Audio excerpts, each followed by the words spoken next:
We're about to show you part of Alcatraz that hasn't been seen in more than a century. Pete Kelsey was called in to 3D map the infamous island, now under threat from rising sea levels, using a $100,000 drone. So we sent that thing into some of the worst places you can imagine. Sewer lines, cisterns, up the smokestack at the power plant.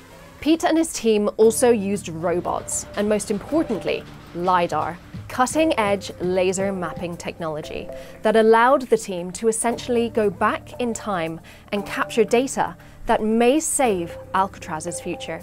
I mean, think of it like an X-ray or a CAT scan of the entire island, and that's where a lot of discovery potentially can come from, is when you can give scientists, researchers, academics a view that no one has ever seen before.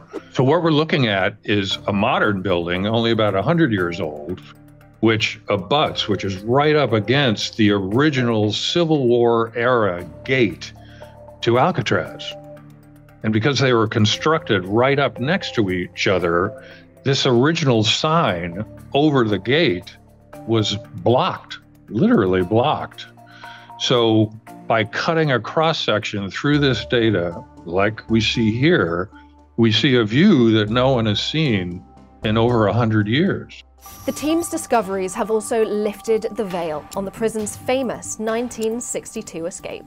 And this is where one of the three guys dug his way out of his cell into this corridor. Then they climbed up all these pipes every night for weeks. They'd come up here and start building stuff that they needed for the escape, until on escape night, they got out through this air vent up onto the roof. I've been doing this kind of work for decades and literally all over the world. This project, however, I think it just might be my Mona Lisa.